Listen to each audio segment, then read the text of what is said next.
Nahid wicket না পেলেও second ইনিংসে হি ওয়াজ এ থ্রেট। সে ওয়েস্ট ইন্ডিজ ব্যাটারদের জন্য একটা আতঙ্ক ছিল, যার জন্য তাকে সবচেয়ে বেশি সময় করে তারা খেলেছে, তাকে উইকেট দেওয়া যাবে না, তাকে রক্তের স্বাদ নিতে দেওয়া যাবে না। যখন এটা হয় তখন কিন্তু দেখা যায় যে আমি যাকে ঠেকাচ্ছি, যার বিরুদ্ধে আমি এক্সট্রা কশাস ব্যাটিং করতেছি, কিন্তু আমাকে তো রান করতে হবে, তখন সে ওই ব্যাটসম্যানরা কিন্তু অন্য কোনো বোলার এর উপর চড়াও হইতে চায়। আর সেই সুযোগটা যদি ওই বোলাররা সুন্দরভাবে নিতে পারে, যেটা তাইজুল নিয়েছে বা আমাদের তাসকিন নিয়েছে, তাহলে তো কথাই নেই। তো কাজেই এখানে পুরো game planning, it was a very good captaincy, field placement was very good. ফিল্ডিংটা প্রথম টেস্ট ম্যাচে কিন্তু ভালো হয় নাই আমাদের, মানে এই টেস্ট ম্যাচে কিন্তু তারা সেটা উতরে গেছে, কারণ it's all combined together, fielding, batting, bowling সব মিলিয়ে কিন্তু আমি যেটা বলছি একটা চমৎকার একটা বিজয়। এবং আমার কথা না, এটা ভূয়সী প্রশংসা আমরা শুনতে পেয়েছি কমেন্টেটরদের কাছ থেকে। অত্যন্ত গর্বের একটা দিন ছিল। আমি গর্ব শব্দটাকে এখানে যখন বলছি, এটা একটা আপেক্ষিক শব্দ হিসাবে বলছি। গর্ব এই জন্য যে আমরা এই টেস্ট ম্যাচটা জিতে সমতা আনলাম।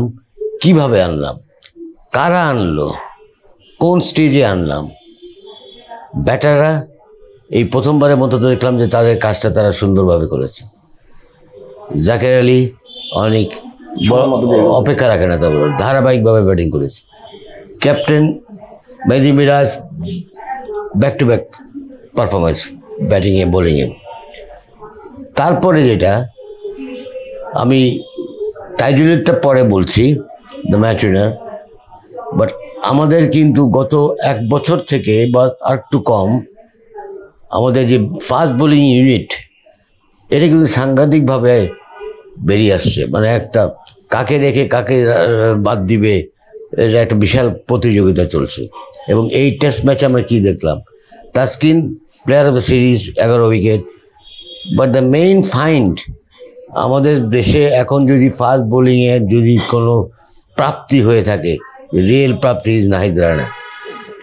এই নাহিদ রানা যে 145 to 150 কিলোমিটার বেগে, আমি নিজেও ক্রিকেট খেলছি, ওপেন করছি, আমরা কোনো সময় এত জোরে ফাস্ট বোলার পছন্দ করতাম না। বাট আজকালকার ক্রিকেট, আগের ক্রিকেটও nobody enjoys playing fast bowling, কেউ পছন্দ করে না। তো সেই জায়গাটায় কিন্তু আমাদের একেবারে একটা একগুচ্ছ ফাস্ট বোলার আছে। তারপরে এই টেস্ট ম্যাচে যখন আমাদের লেফট আর্ম স্পিনার সাকিবের অ্যাবসেন্সে যে রেগুলার সার্ভিস দিচ্ছে এখন, তাইজুল অসাধারণ বোলিং করেছে। হি এক্সপ্লয়েটেড দ্য উইকেট, সে মাইন্ড গেম খেলেছে, তারপরে উইকেটটাকে ব্যবহার করেছে এবং চমৎকার জায়গায় বল করেছে, এবং সে তার কাঙ্ক্ষিত ফলাফলটা পায়। আর যেটা নাকি প্রক্ষোভ আমাদের এই ম্যাচ জয়ের পিছনে সবচেয়ে বড় একটা ভূমিকা রাখে। আমি খাটো করে দেখছি না ওইখানে জাকির আলী অনেকের ব্যাটিং। আর একটা জিনিস দেখেন, এখানে আমি বলি, এখানে হয়তো অনেকের দর্শক আপনারা হয়তো মিস করে যান, অনেক সময় আমরাও মিস করি। সেটা হচ্ছে cricket is a mind game, মানসিক খেলা।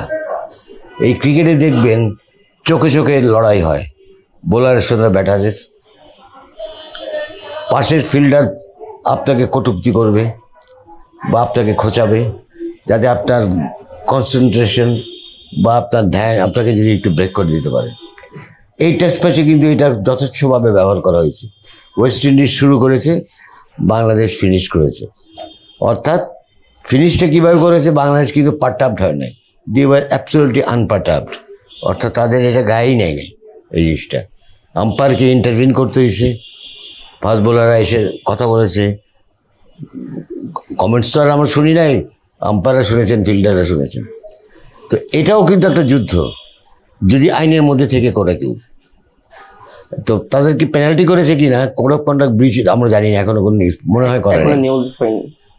তো what ever is said, but আমরা এই প্লেয়াররা, আমাদের টিম কিন্তু এই ওদের এই অস্ত্রটাকেও খুব সুন্দরভাবে স্ট্যান্ড করেছে, তারা করতে পেরেছে।